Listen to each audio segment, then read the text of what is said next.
चलो स्टार्ट। तो लास्ट में क्लास में मैंने आप लोगों को बता दिया था कि जो मैक्सवेल इक्वेशन है वो 4 नियमों के ऊपर आधारित है, ठीक है ना। तो आप लोगों को ध्यान रखना है जो ये मैक्सवेल समीकरण है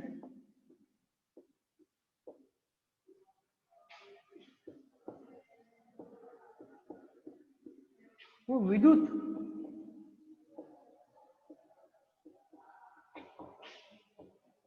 चुंबकीय की 4 मूलभूत नियमों का समीकरण है।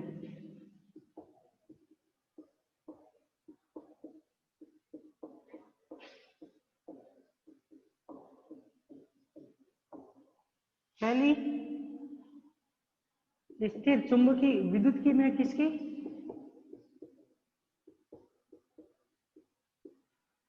स्थिर विद्युत की में गाउस का नियम के ऊपर आधारित है। दूसरी समीकरण है वो स्थिर चुंबकीय के अंदर गाउस के नियम पर आधारित है। थर्ड है आपके फेराडे का नियम कह सकते हो या विद्युत चुंबकीय प्रेरण का नियम भी कह सकते हो, उसके ऊपर आधारित है। और चौथी है वो एम्पियर के परिपथीय नियम पर आधारित है।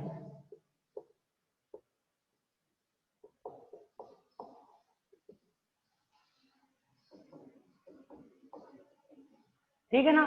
तो हमें इनके अंदर ये चारों समीकरण पढ़नी है। और जो मैक्सवेल की समीकरण है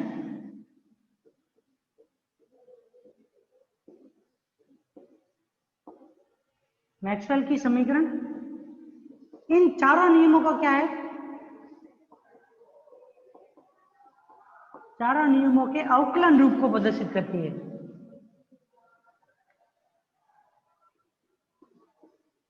अवकलन रूप को प्रदर्शित करती है।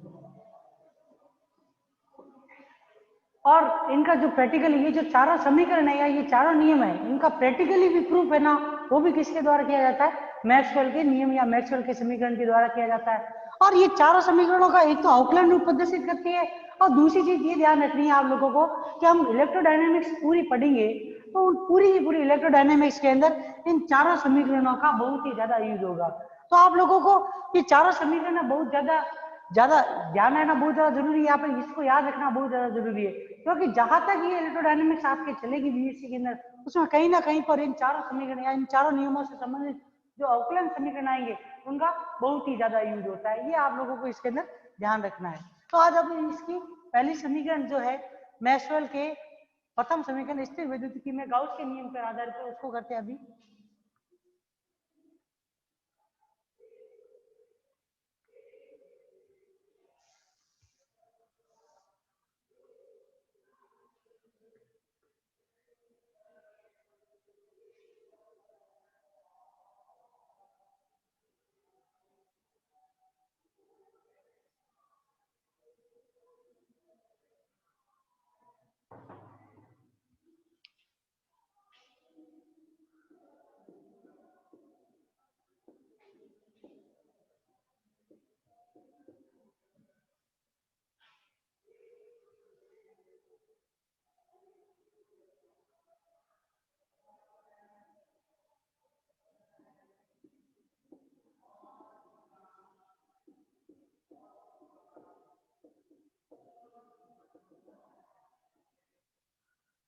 फर्स्ट इक्वेशन जो है वो इसके ऊपर आधारित है कि जो आप लोगों ने जो 12th के अंदर ही पढ़ी होगी सबसे पहले इसको, या फिर आपने जो बीएससी फर्स्ट ईयर उसमें भी पढ़ी होगी कि कोई भी बंद पृष्ठ है उसमें निकलने वाली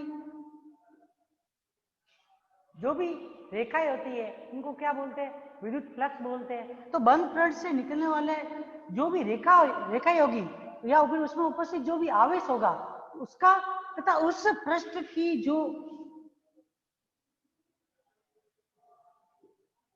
माध्यम की विद्युतशीलता, इन दोनों का रेशियो जो होता है, एक तो इसके अंदर जो आवेश है वो तथा दूसरी पृष्ठ की माध्यम की विद्युतशीलता, इन दोनों का रेशो जो होता है वो इस बंद प्रेस में से निकलने वाले फ्लक्स के बराबर होता है। या फिर हम कह सकते हैं कि बंद प्रेस से निकलने वाली विद्युत बल रेखाओं का मान जो होता है वो किस किस के, उस पृष्ठ में से पृष्ठ के अंदर उपस्थित आवेश तथा उस पृष्ठ की विद्युतशीलता के अनुपात के बराबर होता है। तो उसे हम कौन सा, मैक्सवेल का प्रथम समीकरण, या उससे हम क्या कर सकते हैं, मैक्सवेल की प्रथम समीकरण प्राप्त कर सकते हैं, या फिर उसको हम क्या कहते हैं, गाउस का नियम भी कहते हैं। बंद पृष्ठ के अंदर उपस्थित आवेश तथा उसकी विद्युतशीलता का जो अनुपात होता है वो उस पृष्ठ के अंदर किसको, फ्लक्स को प्रदर्शित करता है। या फिर हम ये कह सकते हैं उसके अंदर से निकलने वाली बल रेखाओं की संख्या जो होती है वो किस किस के, आवेश तथा विद्युतशीलता के अनुपात के बराबर होती है।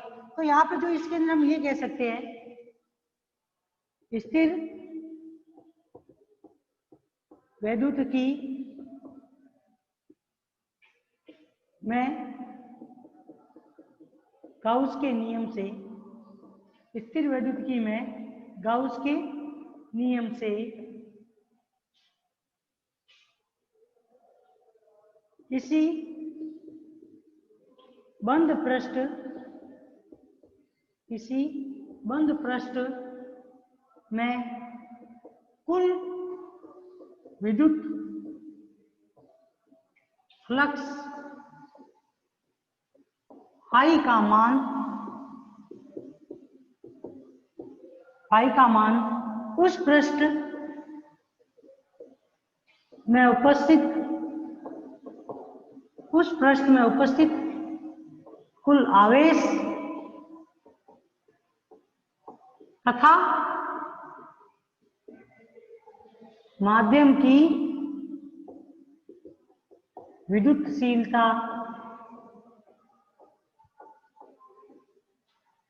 एप्सिलॉन के अनुपात के बराबर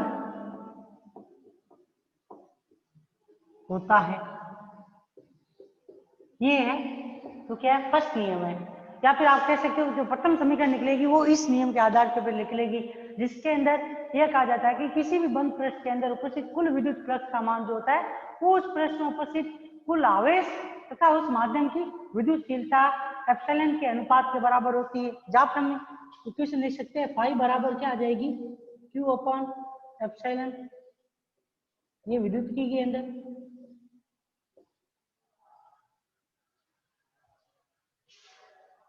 यहां तक किसी को कोई प्रॉब्लम? ये नियम तो आप लोगों के पढ़ा हुआ होगा, ये चारों नियम ही आप लोगों के पढ़े हुए होंगे, परंतु बस ये है कि इनकी जो अवकलन समीकरण है वो हमको ज्ञात करनी है, जो कि किसको प्रदर्शित करेगी, मैक्सवेल के समीकरण को प्रदर्शित करती है। ठीक है, तो यहाँ से फाई बराबर क्या आ गया, क्यू अपॉन एप्सिलॉन नॉट। अगर मान लो कि जिस पृष्ठ के अंदर से ये क्या है, विद्युत बल देखा है, या फिर कह सकते हो कुल आवेश के अंदर जो विद्युत फ्लक्स उत्पन्न हो रहा है, उस विद्युत फ्लक्स जहां से उत्पन्न हो रहा है या जिस पृष्ठ के अंदर ये उत्पन्न हो रहा है, अगर उस पृष्ठ का क्षेत्रफल क्या है, एस है, तो फाई बराबर क्या हो जाएगा, S E vector dot ds एस वेक्टर बराबर क्या आ जाएगा, क्यू अपॉन एप्सिलॉन।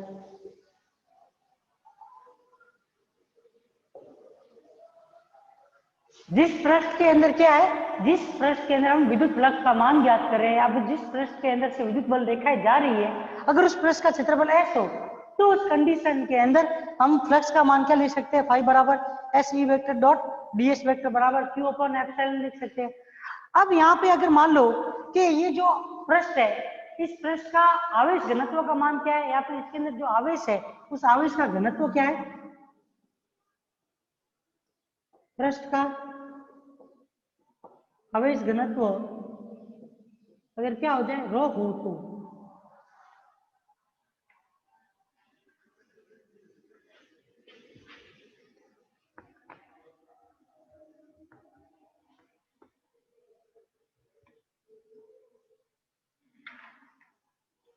यदि बंद पृष्ठ का आवेश घनत्व रॉ हो तथा उसका आयतन कितना हो, V हो तो बंद पृष्ठ पर कुल आवेश, और कुल आवेश का मान क्या हो जाएगा, Q बराबर V रॉ dV। ये समीकरण नंबर 2 आ गई। आवेश घनत्व को इसी प्रकार से ज्ञात कर सकते हैं। ठीक है, अगर सममित प्रकृति की कोई भी पृष्ठ है तो उस कंडीशन में आवेश घनत्व को इसी फॉर्मूले से ज्ञात कर सकते हैं। अब इसी के अंदर अब इस समीकरण नंबर 2 से मान हम किस में रखेंगे, इक्वेशन नंबर 1 में रखेंगे। तो यहां से हम लिख सकते हैं इक्वेशन नंबर 2 है, इक्वेशन नंबर 1 से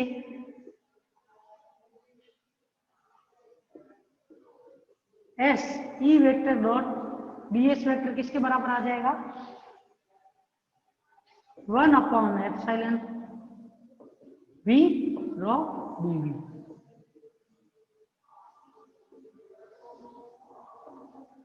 अब यहां पे देखो दोनों तरफ क्या है, इंटीग्रेशन फॉर्मेट। तो ये जो समीकरण नंबर 3 जो है वो आपको किसको प्रदर्शित करती है, वो गाउस के नियम के समाकलन रूप को प्रदर्शित करती है। ये आपको ध्यान रखना है इसके अंदर। अगर पूछे गाउस के नियम का समाकलन रूप क्या होगा, तो गाउस के नियम का समाकलन रूप क्या होगा, ये होगा जिसके अंदर ये टर्म्स तो किसको बताएगी, फ्लक्स को बताएगी, ये किसको बताएगी, आवेश तथा उसके विद्युत जो माध्यम दिया है हमने उसकी विद्युतशीलता के अनुपात को प्रदर्शित करती है।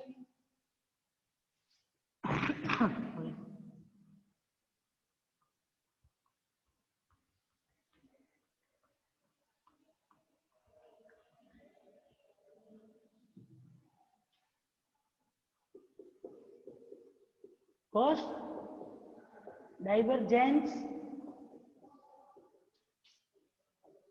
पढ़ने से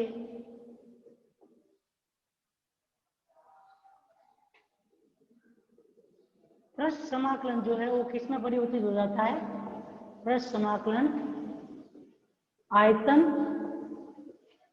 समाकलन में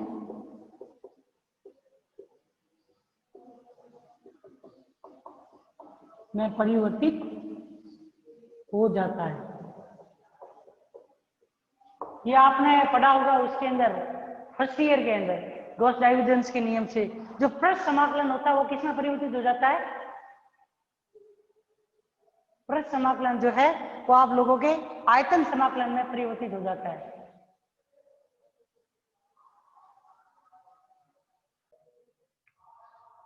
कि जब हम गॉस डाइवर्जेंस नियम लगाते हैं पृष्ठ समाकलन किस में चेंज हो जाएगा, आयतन समाकलन में। तो वो जो फॉर्मेट होता है वो किस रूप में आएगा, S E vector dot ds एस वेक्टर बराबर क्या हो जाता है,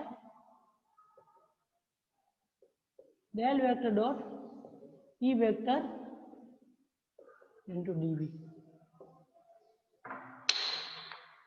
ये समीकरण नंबर 4 जिसके अंदर पृष्ठ समाकलन वाला जो टर्म्स है वो किस में परिवर्तित हो जाएगा, आयतन समाकलन के रूप में। अब इस मान को किस समीकरण में रखेंगे, इस समीकरण में रखेंगे।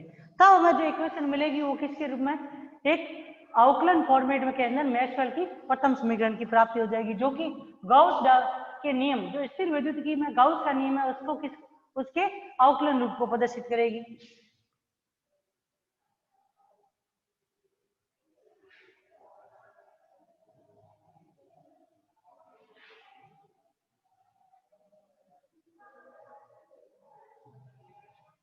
Equation number 4 and equation number 5 से V del vector dot E vector into dv किसके बराबर हो जाएगा, 1/ε V रॉ dV के। ठीक है, अब इसको इधर की तरफ ट्रांसफर करेंगे, पक्षांतरण करेंगे क्योंकि दोनों ही आयतन की टर्म्स है।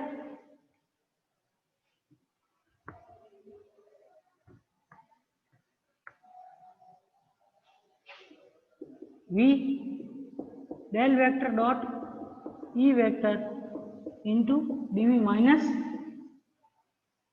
V rho upon epsilon dv बराबर 0। यहां से v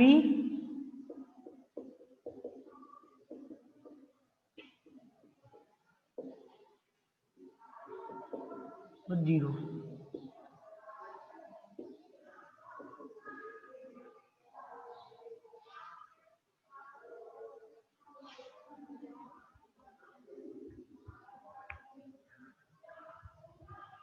इस समीकरण नंबर 6 को आप क्या कर सकते हो, किसी भी पृष्ठ के ऊपर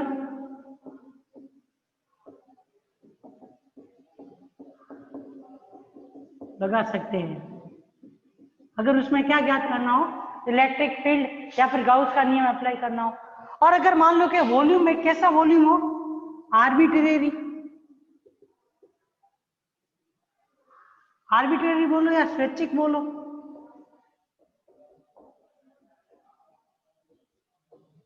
स्वेच्छा से माना गया अगर वॉल्यूम हो, तो उस कंडीशन के अंदर जो ये इक्वेशन है वो किस फॉर्मेट में आ जाती है, माइनस रो अपॉन एप्सिलॉन बराबर 0, जहां से del vector dot E vector बराबर क्या आ जाएगा, रो अपॉन एप्सिलॉन। ये समीकरण नंबर 7 जो है आर्बिट्रेरी वॉल्यूम की कंडीशन के अंदर, जो ये समीकरण नंबर 7 है वो किसको प्रदर्शित करती है, मैक्सवेल के फर्स्ट इक्वेशन को प्रदर्शित करती है।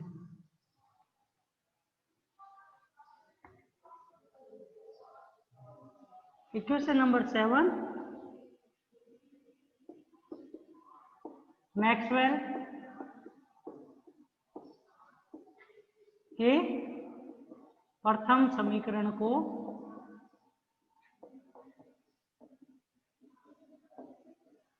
व्यक्त करती है। ठीक है ना। अगर हम इसको किस फॉर्मेट में लिखना चाहे, डिस्प्लेसमेंट वेक्टर या डी फॉर्मेट में लिखना चाहे तो भी लिख सकते हैं। कैसे, देखिए, जिसमें डेल वेक्टर डॉट उसमें क्या जाए, एप्सिलॉन ई वेक्टर बराबर रो। तो यहाँ पे जो ये एप्सिलॉन ई वेक्टर जो है वो किसको प्रदर्शित करेगा, डी वेक्टर, या फिर इसको हम कह सकते हैं विस्थापन सदिश।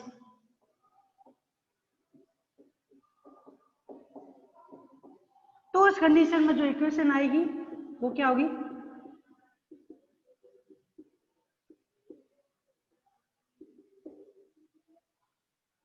तो ध्यान रखना डिस्प्लेसमेंट वेक्टर के फॉर्मेट में जो इक्वेशन होगी गॉस के नियम की, वो क्या होगी, डेल डॉट डी वेक्टर बराबर रो। तथा उसी प्रकार से अगर हम किसके रूप में गॉस के नियम का अवकलन रूप या मैक्सवेल समीकरण को किसके रूप में, विद्युत क्षेत्र के रूप में लिखना चाहे तो वो इक्वेशन क्या होगी, del vector dot E vector बराबर रो अपॉन एप्सिलॉन। आप लोगों को ये इक्वेशन के अंदर सबसे इंपॉर्टेंट या ध्यान रखने योग्य बात ये है कि जो ये वेक्टर के साइन है इस इक्वेशन के अंदर, जो ये वेक्टर के निशान है, ये हमेशा ध्यान रखना, क्योंकि अगर आप लोग ने कहीं पर भी वेक्टर के साइन को छोड़ दिया तो उस समय वो आप जो भी एग्जामिनर आपकी कॉपी चेक करेगा वो आपके इक्वेशन को क्रॉस कर देगा, भले आपने पूरा डेरिवेशन से किया हुआ हो।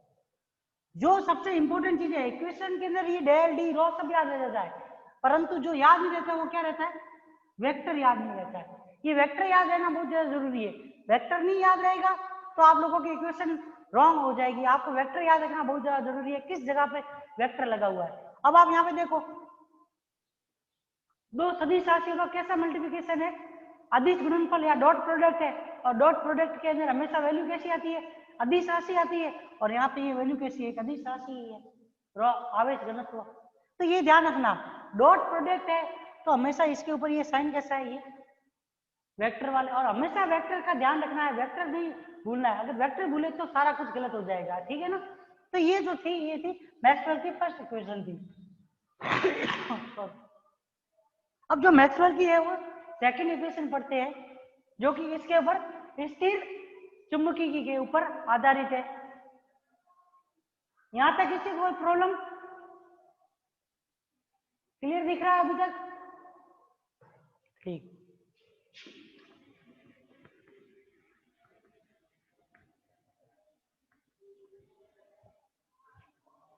सेकंड इक्वेशन बहुत छोटी है, उसमें ज्यादा लेंथी नहीं है कुछ भी।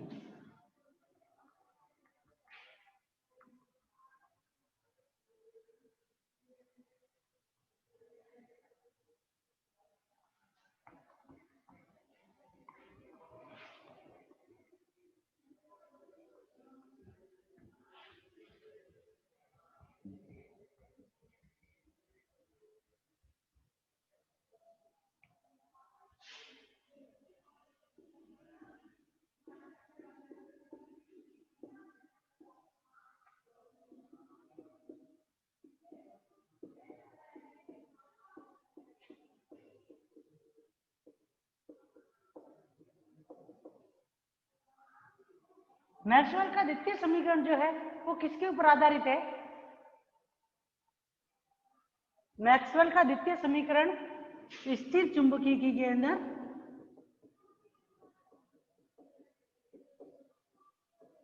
में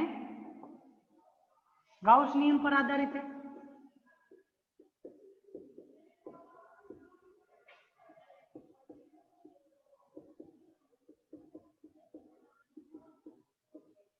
जिसके अनुसार कोई भी चुंबकीय बल रेखा होगी, जैसे कि मान लो कि ये चुंबक है, नॉर्थ पोल साउथ पोल, इस नियम के अनुसार कोई भी चुंबकीय बल रेखा जो है वो हमेशा एक किससे बंद वक्र पृष्ठ का निर्माण करती है या बंद पृष्ठ का निर्माण करती है। जैसे देखिए कि अगर कोई बल रेखा यहाँ से गुजर रही है तो वापस इसमें आएगी, फिर यहाँ से गुजर रही है वापस इसमें आएगी, यहाँ से गुजर रही है वापस इसमें आएगी, यहाँ से गुजर रही तो वापस इसमें आएगी।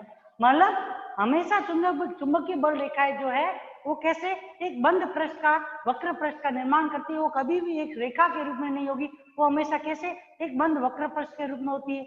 दूसरी चीज इस नियम के अनुसार ये बोली जाती है कि कभी भी एक चुंबक है, कभी भी एक चुंबक एकल ध्रुव के रूप में, एकल ध्रुव से मतलब या तो नॉर्थ पोल या साउथ पोल, दो ध्रुव है, इन दो ध्रुवों हमेशा कोई भी चुंबकीय बल रेखा होगी या कोई भी चुंबक जो होता है वो हमेशा दोनों पोलों के साथ में स्थित होता है, नॉर्थ और साउथ पोल के साथ में। कभी भी सिंगल पोल, ना तो नॉर्थ ना तो कभी साउथ, इन दोनों पोलों का अलग अलग कोई भी अस्तित्व नहीं है, दोनों ही हमेशा कैसे एक साथ में उपस्थित होंगे, दोनों कभी अलग अलग नहीं होते। इस वजह से ये कहते हैं कि जितनी चुंबकीय बल रेखाएं किसी भी बंद पृष्ठ के अंदर घुसती है उतनी उनकी चुंबकीय बल रेखाएं क्या होती है इस बंद पृष्ठ। जैसे कि मान लो क्या यहाँ से अंदर कोई भी घुसी तो उतनी उतनी क्या होगी बाहर निकलेगी। तो इस वजह से ये कहते हैं कि जो भी कोई भी बंद पृष्ठ है उसमें से चुंबकीय बल रेखाएं जितनी अंदर प्रवेश करती है उतनी कितनी चुंबकीय बल रेखाएं क्या होती है उसमें से बाहर भी निकलती है।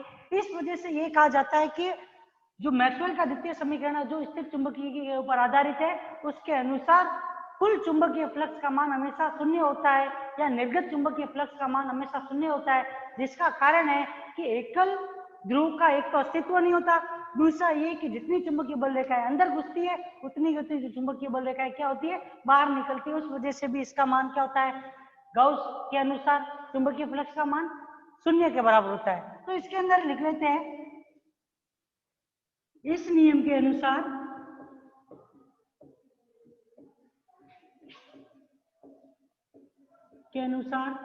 चुंबकीय बल रेखाएं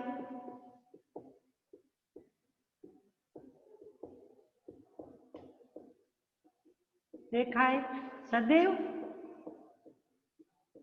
एक बंद वक्र पृष्ठ का निर्माण करती है तथा चुंबकीय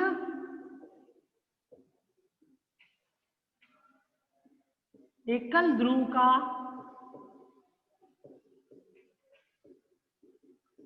कोई अस्तित्व नहीं होता है। ये आप लोगों को इसके अंदर ध्यान रखना है। अतः किसी बंद पृष्ठ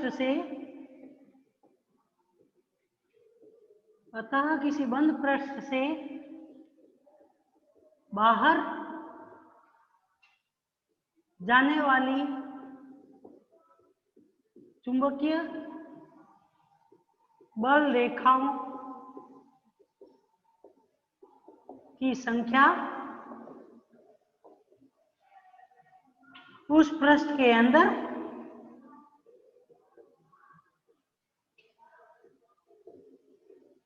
प्रवेश करने वाली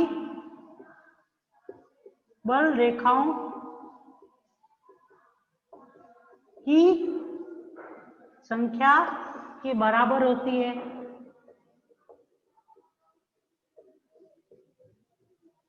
अर्थात किसी बंद पृष्ठ में कुल निर्गत फ्लक्स जो होता है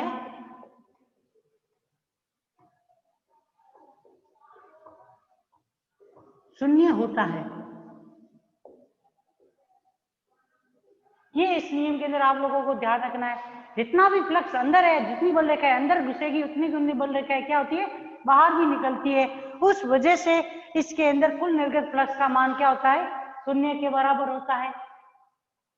ठीक है ना। तो इससे जो इक्वेशन बनती है फाई ऑफ चुंबकीय, उसका मान किसके बराबर आता है, 0 के बराबर आता है।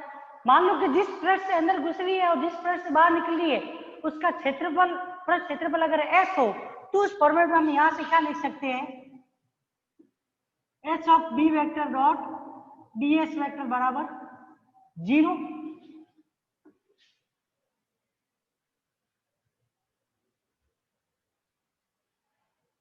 ये लिख सकते हैं इससे। अब यहाँ पे देखिए b vector dot ds vector बराबर 0 है। फिर से अगर हम इसके अंदर किसका यूज करें, गाउस डाइवर्जेंस नियम का, तो उस कंडीशन में क्या होगा, S B vector dot ds vector किसके बराबर आ जाएगा, v del dot B vector के इंटू dv के बराबर हो जाएगा। यहां से जो ये समीकरण नंबर 1 है ये वापस किस फॉर्मेट में प्राप्त होगी, del dot B vector dot dv बराबर 0। अगर आयतन को कैसा माना जाए, स्वैच्छिक आयतन माना जाए या फिर आर्बिट्रेरी वॉल्यूम माना जाए,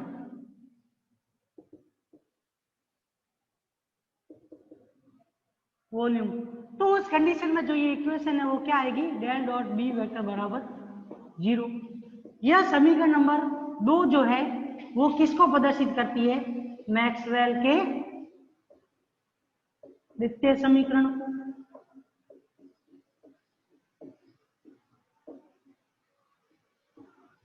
ये क्या है, मैक्सवेल का द्वितीय समीकरण, जिसके अंदर आप देखोगे कि डेल तथा बी दोनों का डॉट प्रोडक्ट है वो शून्य के बराबर होता है। या फिर इससे हम ये कह सकते हैं कि उस आयतन के अंदर कुल फ्लक्स का मान क्या होता है, शून्य के बराबर होता है।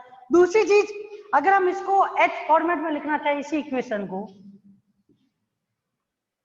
किस रूप में, बी वेक्टर बराबर आप एक जानते हो इक्वेशन होती है म्यू एच वेक्टर, जहां पे म्यू क्या होती है, माध्यम की पारगम्यता।